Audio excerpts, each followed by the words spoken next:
ఓం శ్రీ గురుభ్యో నమః. ఓం శ్రీ మాత్రే నమః. కుజగ్రహ ప్రవేశం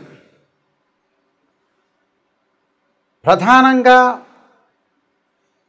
అక్టోబరు 28వ తారీఖు నుంచి డిసెంబర్ 7వ తారీఖు వరకు కూడా అంగారక గ్రహ ప్రవేశం వృశ్చిక రాశిలో.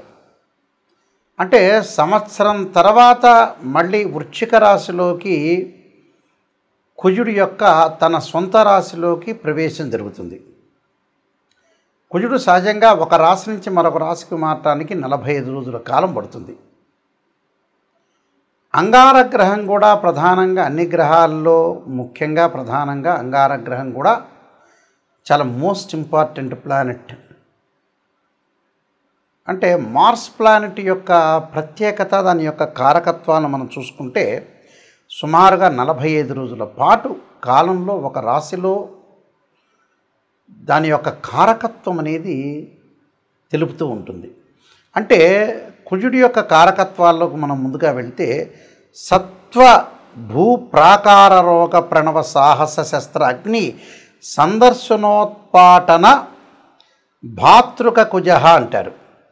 అంటే అంగారక గ్రహము భూ సంబంధమైన వ్యవహారాలు, కోర్టులు, రియల్ ఎస్టేటు, అన్నదమ్ముల విషయాల్లో, శారీరక బాధలు, కెమికల్ కంపెనీలు, మిషనరీలు, మార్కెటింగు, భూమి, ఇండ్ల నిర్మాణం, న్యాయ వ్యవస్థ, న్యాయవాదులు, రక్షణ శాఖ, మిలిటరీ, రక్షక భటులు, సైన్యము, మేనేజ్మెంటు, భూములు అమ్మడము కొనడము, రియల్ ఎస్టేటు, కన్స్ట్రక్షను, మెడికల్ ల్యాబొరేటరీసు, మేస్త్రీ పనులు, యంత్ర సంబంధమైన విషయాలు, మెకానికల్ ఇంజనీరింగ్, మెకానిక్లు, రోగాలు, శస్త్రచికిత్సలు, అగ్ని భయాలు కలిగేదే. అంటే అగ్ని భయములు ఇలాంటివన్నీ కూడా అంగారకుడు యొక్క కారకత్వాలని జ్యోతిష్ శాస్త్రం చెప్పబడింది.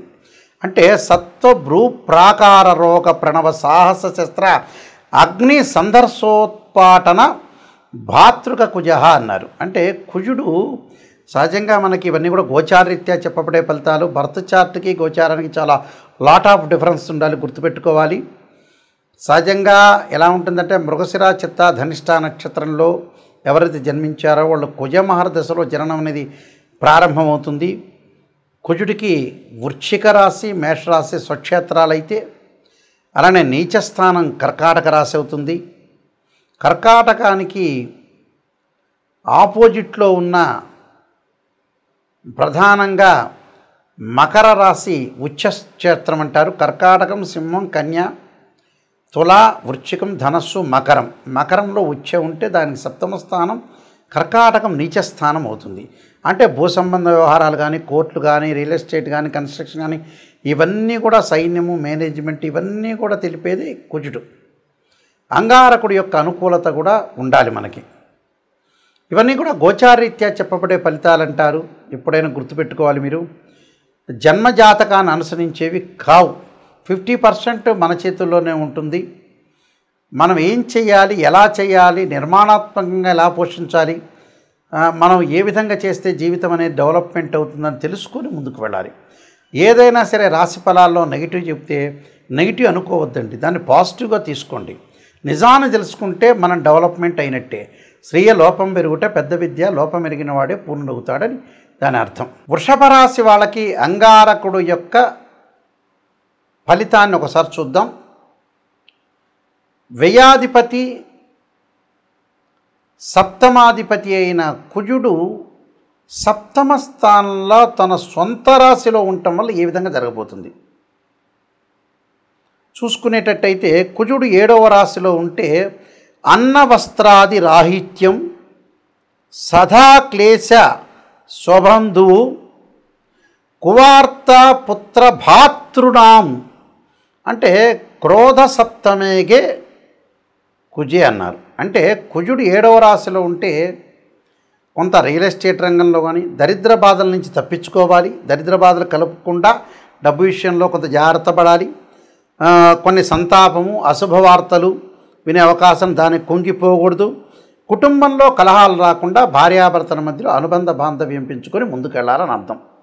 అంటే వైఫ్ అండ్ హస్బెండ్ రిలేషన్ ఎప్పుడు కూడా బాండింగ్గా ఉండాలి. అలానే ఒకళ్ళ మాటను మరొకళ్ళు రెస్పెక్ట్ చేసుకుంటూ ముందుకు వెళ్ళాలి. Give respect and take respect, ఇచ్చిపుచ్చుకోవాలి, చాలా జాగ్రత్త ఉండాలి. అన్నదమ్ముల మధ్యలో ఇబ్బందులు, కోర్టు సమస్యలు రాకుండా చూసుకోవాలి. దేహ ఆరోగ్య విషయంలో జాగ్రత్త ఉండాలి. తండ్రికి ఆరోగ్యం తగ్గటం వల్ల కొంత ధన వ్యయం జరగకుండా, అంటే ఇవన్నీ కూడా ధన వ్యయం జరగకుండా చూసుకోవాలి. వారసత్వ భూమి రీత్యా కూడా కొన్ని వివాదాలు, పుత్రమిత్రులతోటి కూడా వైషమ్యాలు రాకుండా చూసుకోవాలి. భార్యాభర్తల మధ్య విరోధభావాలు, రహస్య అవయవాలకు సంబంధించిన వ్యాధులు వచ్చే అవకాశాలు ఎక్కువ ఉంటాయి. కాబట్టి పీడకలలు, వృత్తి వ్యాపార రంగాల ఆటంకాలు రాకుండా చూసుకుని ముందుకు వెళ్ళండి. నేను కొన్ని పరిహారాలు చెప్పబోతున్నా, ఆ పరిహారాలు చూసుకుని ముందుకెళ్తే మీకు మంచి సుఫలితాలు జరిగే అవకాశం ఖచ్చితంగా ఉంటుంది.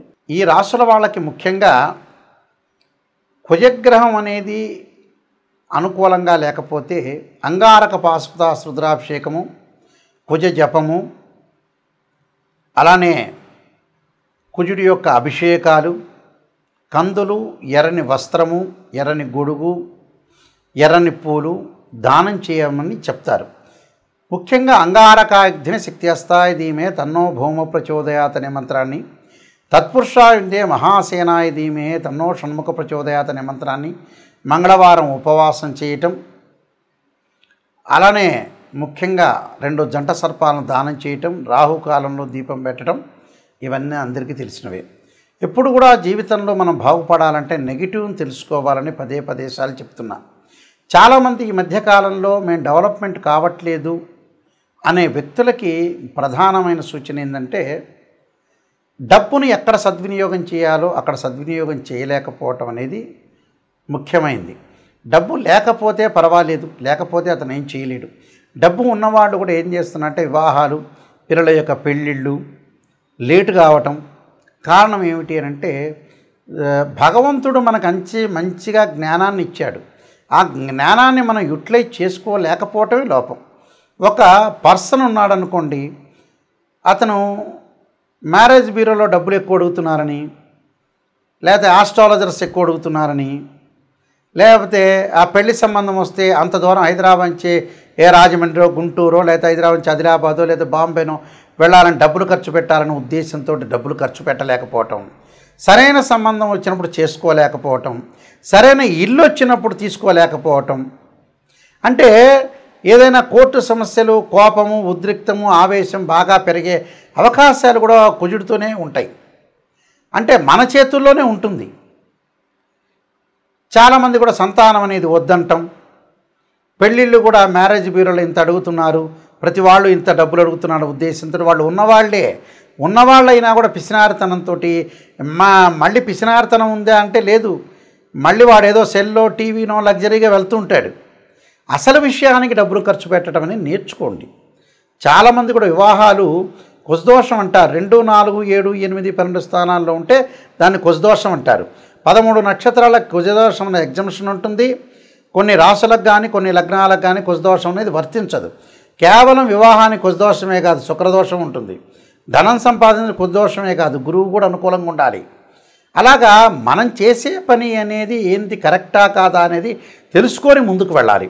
ఎక్కడ మిస్టేక్ చేస్తున్నా ఆ మిస్టేక్ను మనం ఎలా సవరణ చేసుకోవాలి అనే విషయాల్లో మీరు చాలా జాగ్రత్తగా ఉండి డబ్బును దేని ఖర్చు పెట్టాలి, ఏది అవసరం, అతను నిజం చెబుతున్నారా లేదా. మా దానిలో కూడా ఆర్ఎంపీ డాక్టర్లు, ఎంబీబీఎస్ డాక్టర్లు, ఎంఎస్ డాక్టర్లు ఉన్నారు.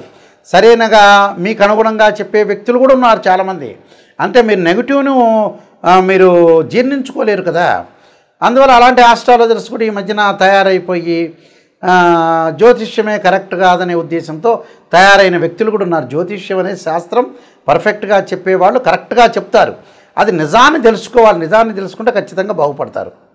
ఇలాంటి విషయాలన్నీ కూడా చాలా జాగ్రత్తగా మీరు ముందుకు వెళ్ళాలి. నా పుస్తకాలన్నీ మీరు చదవచ్చు.